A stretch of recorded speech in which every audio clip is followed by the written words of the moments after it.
just another guy trying to get traction. Wrapped up college with an unremarkable degree, but good enough to land a corporate internship. Ended up in the marketing wing of a mid-tier tech firm, trendy interior, brick aesthetics, recreational furniture that's more decorative than functional. The plan was straightforward: stay low profile, deliver solid work, absorb everything I could, and convert the temp badge into a permanent one. I'm not there for networking theatrics or bonding over burnt office coffee. The department was compact, predominantly women, sharp and clearly experienced. There was Hannah, a senior specialist who'd been there for years, quiet, efficient, knew her stuff inside and out. The kind of person who just wants to get the work done and go home. Then there was Capri, younger, super ambitious, always laughing a little too loudly at the boss's jokes. You know the type. For the first month or so, things were normal, standard office life. I was given small tasks, I completed them well, got a few good job nods.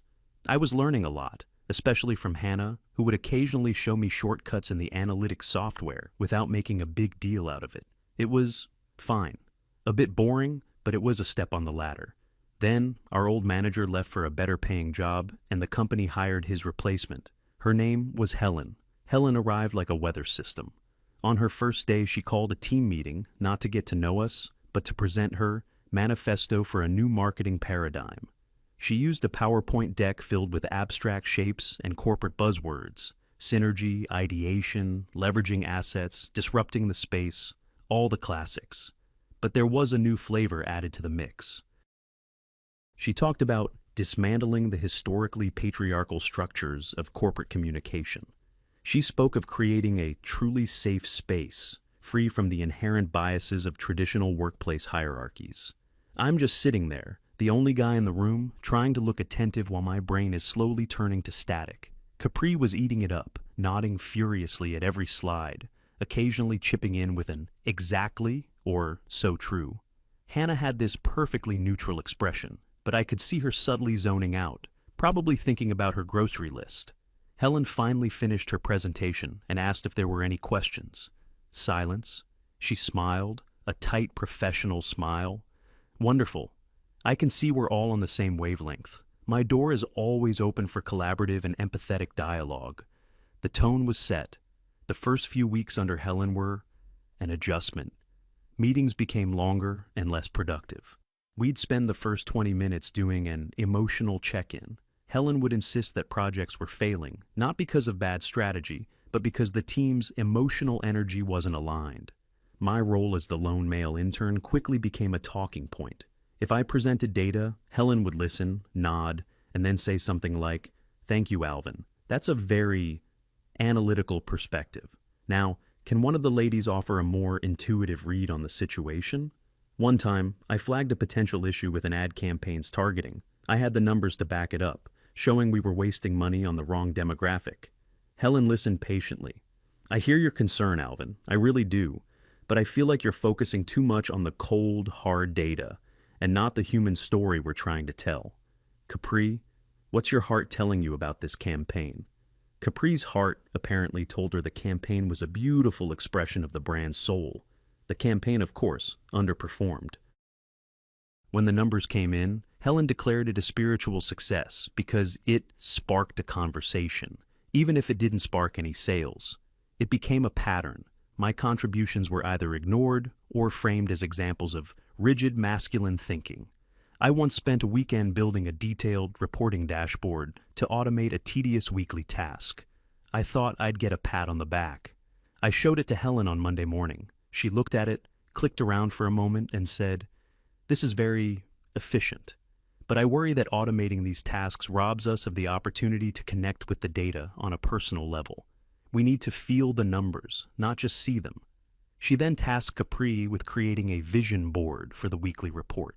So instead of my automated dashboard, we had a corkboard with magazine cutouts and inspirational quotes. The weekly task now took twice as long. I stopped offering ideas. I just did exactly what I was told, did it perfectly, and sent it in. I became a ghost, a quiet, efficient male ghost who fixed spreadsheets and fetched coffee. Hannah noticed. A couple of times, she'd quietly message me on the company chat. "That was a good idea you had in the meeting. Too bad it got shot down." It was the only validation I got. The The main event, the thing that made me write all this down, centered around the company's biggest client.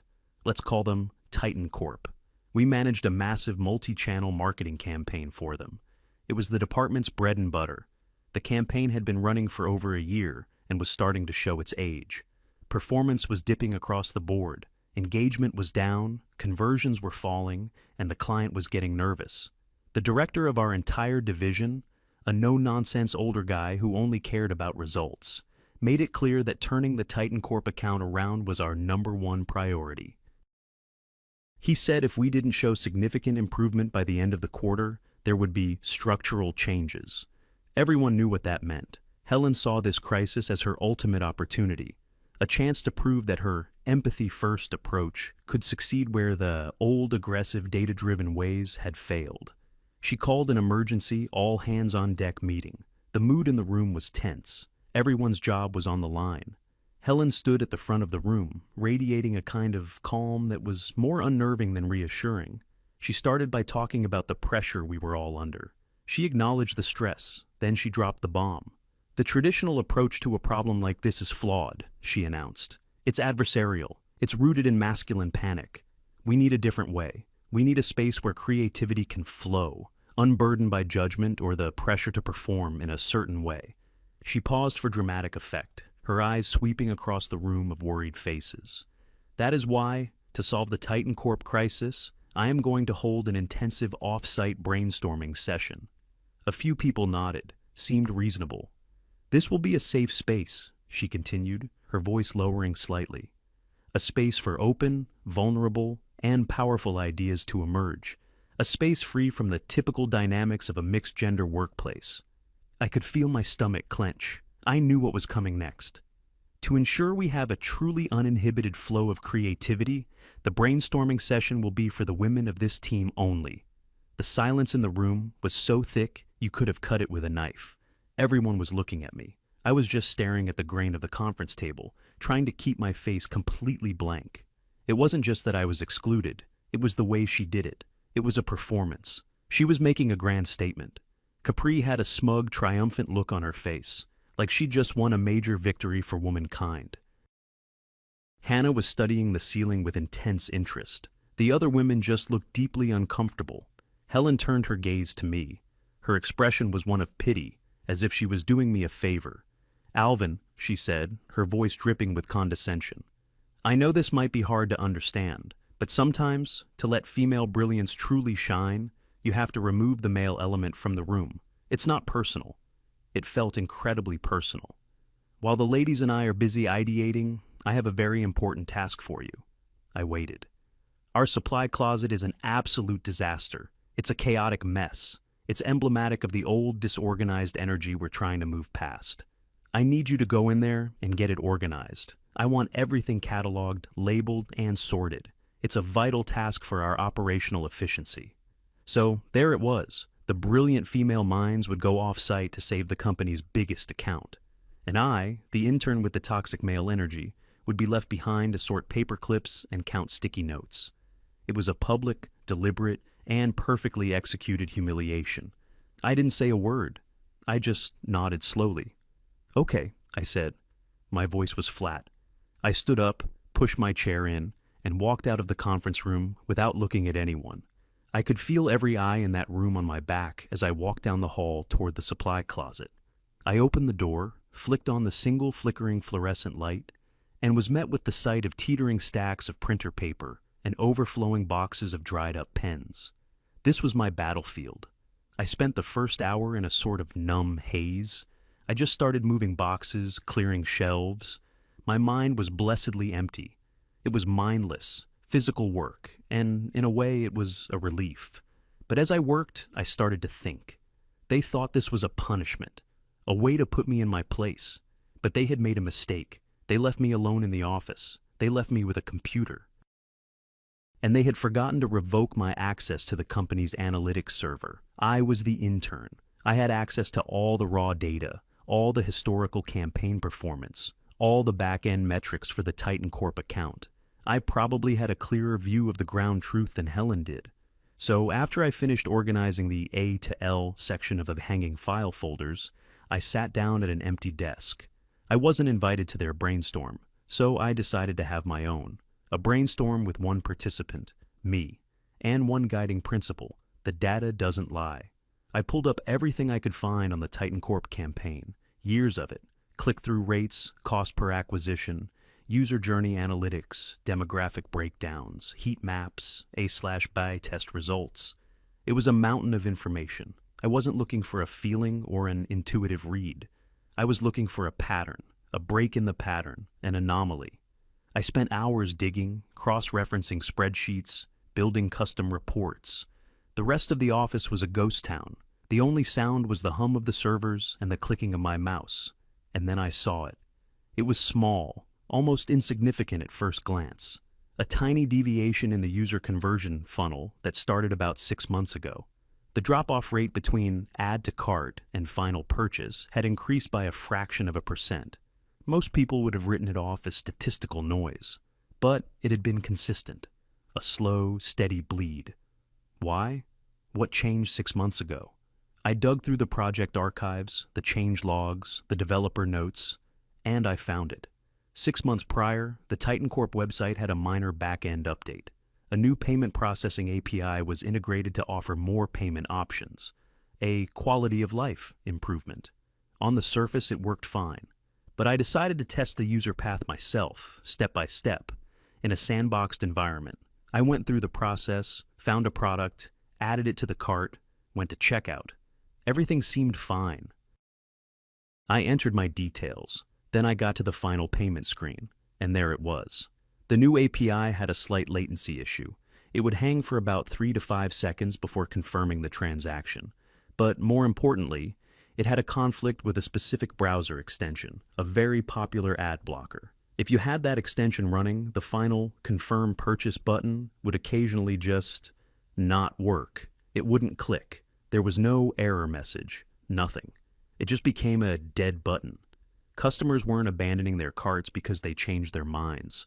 They were abandoning them because the website was literally broken for a significant chunk of them, and it wasn't telling them why.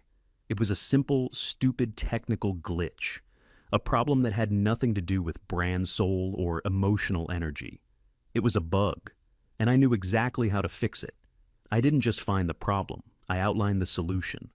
It was a two-pronged approach, short-term. A simple script could be implemented immediately to detect the conflicting extension and display a message asking the user to disable it to complete the purchase. A band-aid, but an effective one. Long-term. Roll back the API to the previous stable version until the developers could properly patch the new one. I wrote it all up. I didn't use a single buzzword, no talk of synergy or empathy, just 3 slides. Slide 1, here is the problem. I included a graph showing the exact point the conversion rate started to drop, correlated with the date of the API update. Slide 2, here is why it's happening. I put in a screen recording of the bug in action. Undeniable proof. Slide 3, here is how we fix it. 2 bullet points outlining the short-term and long-term solutions, with estimated impact on the conversion rate. It was clean, it was simple, it was undeniable. I saved the file to my desktop. Titan_corp_solution.pptx. I looked at the clock. It was late afternoon. The women-only brainstorm was probably wrapping up. They'd be coming back soon, filled with vulnerable and powerful ideas written on sticky notes. I stood up, walked back to the supply closet, and finished labeling the box of whiteboard markers. I had my solution. Now, I just had to wait for the right moment to use it, the calmest I had felt in weeks. They had excluded me, and in doing so, they had given me the one thing I needed to actually solve the problem: focus. No emotional check-ins, no vision boards, just me, the data, and a broken button. I went home that evening knowing I had the answer. The question was, how was I going to get anyone to listen? The next day, the atmosphere in the office was strange. The brainstorming team returned not with a bang, but with a weird self-congratulatory whisper. Helen called a debriefing meeting, which I was graciously allowed to attend. They had covered an entire wall of the off-site conference room with multicolored sticky notes and yarn, creating what Helen called an idea constellation. Capri presented their findings with the gravity of someone who had just cracked the human genome. Their grand solution was not a strategy, it was a feeling. They had decided the TitanCorp brand was suffering from a crisis of authentic connection. The proposed solution was a new campaign initiative called Project Embrace. There were no metrics, no budget projections, no technical specifications. Instead, they had a mood board filled with pictures of people hugging trees and laughing while eating salads. They had a list of emotional keywords they wanted the brand to embody, like nurture, flow, and radiance.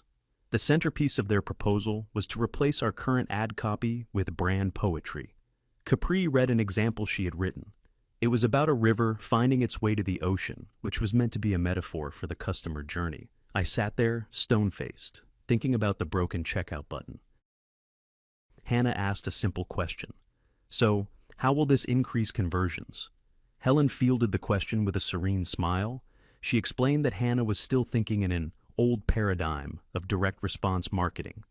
Project Embrace wasn't about conversions. It was about cultivating a long-term, holistic relationship with the consumer. She said that when customers feel truly seen, the conversions would naturally manifest. The director of the division had scheduled a check-in meeting for that afternoon. Helen was practically vibrating with excitement, convinced she was about to blow his mind with her revolutionary, feminine-centric approach. I kept my presentation saved on my desktop. I knew what would happen if I showed it to her. She'd either dismiss it as uninspired, or, worse, she'd absorb it into her own presentation and take all the credit. My moment hadn't arrived yet. The meeting with the director was a masterclass in corporate doublespeak. Helen and Capri walked him through their idea constellation. The director, let's call him Mr. Henderson, was a man in his late 50s. He'd been with the company for decades. He was a numbers guy. He lived and died by spreadsheets and P&L statements. He sat at the head of the conference table, steepled his fingers, and listened without a single change in his expression as Helen talked about brand poetry and holistic consumer wellness. When she finished, there was a long, painful silence. Mr. Henderson finally spoke. His voice was dangerously calm. He said he appreciated the team's creative energy. Then he asked, "What is the projected Q4 impact of Project Embrace on our primary KPI, the cart-to-purchase conversion rate?" Helen blinked. "Well, as I said, this is more of a long-term brand-building initiative. The impact isn't something you can just measure on a spreadsheet." Mr. Henderson leaned forward slightly. "Try." "Projection!" Capri jumped in, trying to projection. Capri jumped in, trying to save her. She started talking about the immeasurable value of brand loyalty and the unquantifiable ROI of authentic engagement. Mr. Henderson cut her off, not rudely, but with the finality of a closing steel door. "I don't deal in the unquantifiable," he said. "I deal in profit and loss. What I am hearing is that you have spent 2 days on an off-site and have produced 0 actionable, measurable solutions to our single biggest problem." Helen's confident facade finally cracked. She started to stammer about needing more time to flesh out the tactical execution. He stood up. "You don't have more time. The client is expecting a concrete plan by tomorrow morning, a plan with numbers that will reverse the decline, not a mood board." He looked around the room, his eyes lingering on each person. 9 a.m. tomorrow, this conference room, a viable plan. If you don't have one, I will find a team that can provide one. He walked out, leaving a crater of panic in his wake. The mood in the department turned from smug self-satisfaction to sheer terror. Helen was freaking out. Her entire new paradigm had just been shot down in flames. She started snapping at people, her empathy-first persona evaporating completely. She pulled her women-only team back into the conference room for a frantic, panicked attempt to turn their idea constellation into something that looked like a business strategy. The door was slammed shut. I was, once again, left out, alone at my desk in the now empty office. This was it. This was the moment. My hands were actually shaking a little as I opened my email. I could just keep my head down. I was only an intern. The department's failure wasn't my responsibility. I could ride it out, finish my term, and get a recommendation for not causing trouble. Or I could do something. I thought about the condescending smile Helen gave me when she sent me to the supply closet. I thought about her talking down to me in meetings, framing my competence as a masculine flaw.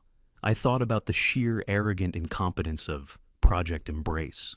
This wasn't just about saving my own skin. It was about the principle of the thing. Good work should matter more than good-sounding words. I took a deep breath. I attached the titan_corp_solution.pptx file to a new email. The recipient was Mr. Henderson. The subject line was simple: potential solution for Titan Corp account. The body of the email was just 2 sentences. Mr. Henderson, my name is Alvin, the marketing intern. I was not part of the brainstorming session, but I took the liberty of analyzing the campaign's raw data and believe I have identified the core technical issue and a viable solution. Please see the attached. I stared at the send button for a full minute. This was a career-defining or career-ending click. Going over my manager's head was a cardinal sin in the corporate world. I clicked it. The email disappeared from my outbox. The die was cast. I packed up my things, went home, and spent the night barely sleeping, wondering if I'd have a desk to go to in the morning. I got to the office at 8:30 a.m. the next day. The tension was so thick you could taste it. Helen and her team had clearly been there all night. There were empty coffee cups everywhere, and they all looked exhausted and defeated. At 8:55, Helen sent a company-wide calendar invite for the 9 a.m. meeting. She had included me on the invite list this time, an afterthought. We all filed into the conference room. It felt like walking into a courtroom. Helen stood at the front, looking pale. She had a new presentation loaded up, but it looked rushed and flimsy. At exactly 9 a.m., Mr. Henderson walked in. He wasn't carrying a coffee or a laptop. He was carrying 3 pieces of paper. They were printouts of my 3 slides. He didn't sit down. He walked to the head of the table and placed the papers face down. He looked at Helen. "Go ahead," he said. Helen launched into a panicked, rambling presentation. It was a mess. She was trying to retrofit her Project Embrace idea with fake metrics and vague promises of data-driven poetry. It was painful to watch. After about 5 minutes, Mr. Henderson held up a hand. "Stop," he said. "Just stop." Helen froze, her mouth half open. Mr. Henderson picked up the 3 pieces of paper from the table. "At 7:14 p.m. last night," he said, his voice cold and precise, "I received an email. It contained a 3-slide presentation. In those 3 slides was a clear, concise, and data-backed explanation of our problem, along with an immediate, actionable solution." He flipped the first page over. It was my graph. "This single graph explains more about our revenue decline than your entire idea constellation," he said, not even looking at her, but at the paper. Helen was white as a sheet. I don't know what that is," she stammered. "Our team worked on a collaborative—" "This was not a collaborative effort," Mr. Henderson interrupted. "This came from one person, someone who apparently wasn't needed for your exclusive brainstorming session." He looked up from the papers, and his eyes scanned the room until they landed on me. The entire room turned to look at me. It felt like a spotlight had just been switched on. "Alvin," Mr. Henderson said. His voice wasn't angry anymore. It was just factual. "Is this your work?" I could barely find my voice. I just nodded. "Yes, sir." "Could you please walk us through it?" "The short version." I stood up. My legs felt like jelly. I walked to the front of the room. I took a breath and just explained what I had found. I talked about the API update, the latency, the browser extension conflict, the broken button. I explained the short-term script fix and the long-term API rollback. I didn't use any fancy words. I just stated the facts. The whole thing took maybe 90 seconds. When I was done, the room was utterly silent. You could have heard a pin drop. Hannah was looking at me with a small, impressed smile. Capri looked like she had just swallowed a bug. Helen was staring at me with a look of pure, unadulterated hatred. If looks could kill, I would have been a pile of ash on the conference room carpet. Mr. Henderson let the silence hang in the air for a moment longer. Then he turned his full attention back to Helen. "So, let me see if I have this straight," he said, his voice low and dangerous. "Our biggest account is on fire. You are the manager in charge. You hold a special exclusive brainstorming session to find the solution. And in the end, The only viable solution comes from the one person you deliberately excluded and assigned to organize office supplies. He paused. Is that an accurate summary of the situation? Helen opened her mouth, but no sound came out. She just stood there, completely and utterly defeated. She knew. Everyone in that room knew. It was over. The fallout was swift and surgical. Mr. Henderson ended the meeting by telling the IT department to implement my proposed short-term fix immediately. He put Hannah in charge of overseeing it. He then asked me to stay behind.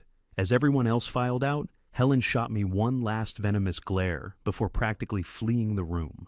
Capri scurried out after her, not making eye contact with anyone. Once the room was empty, Mr. Henderson sat down. "That was good work, Alvin," he said simply. "You ignored the noise and you solved the problem. That's all that matters in this business." He told me the internship was, for all intents and purposes, over. My heart sank. I thought for a second I was being fired for insubordination. Then he slid a piece of paper across the table. It was a formal job offer. Position, marketing data, analyst. The salary was significantly more than I had expected. "Your new desk will be ready on Monday," he said. "Welcome to the company." The changes didn't stop there. Within a week, my fix was fully implemented. The conversion rate on the Titan Corp website didn't just stabilize. It shot up by 15%. The client was thrilled. The crisis was over. Helen wasn't fired. That would have been too clean. Instead, she was reassigned. They created a new position for her. Manager of Internal Brand Synergy. It was a completely meaningless title. She had no team, no budget, and no real responsibilities. Her new office was a single cubicle right next to the noisy copy machine, a corporate Siberia. I saw her a few times, just staring blankly at her monitor. The vibrant revolutionary leader was gone, replaced by a ghost in a pantsuit. Capri's career trajectory took a nosedive. Without Helen to champion her, she was just another mediocre employee. People stopped taking her seriously. She tried to make small talk with me by the coffee machine once, telling me she always knew I had great ideas. I just gave her a polite blank stare, filled my mug, and walked away without saying a word. The best moment came a few weeks later. Hannah, who was now the acting team lead, stopped by my new desk. She put a coffee on the corner. "Just wanted to say, I saw your solution get implemented. It was elegant. You earned this?" It was a simple statement. No drama, no grandstanding. Just quiet, professional respect. From someone whose opinion actually mattered. That felt better than the job offer. The final image I have from that whole affair is from a few months later. I was walking back from lunch and saw Helen carrying a small cardboard box with her personal effects out to her car. Her reassignment had finally ended with a quiet resignation. Nobody from the office was there to see her off. I just kept walking. I learned a lot during that internship. I learned about analytics, about marketing, about corporate politics. But the main thing I learned is that, in the end, reality has a way of cutting through the noise. You can build a whole world out of buzzwords and ideology, but a broken button is still a broken button. And the person who can fix it will always be more valuable than the person who just wants to write poetry about it.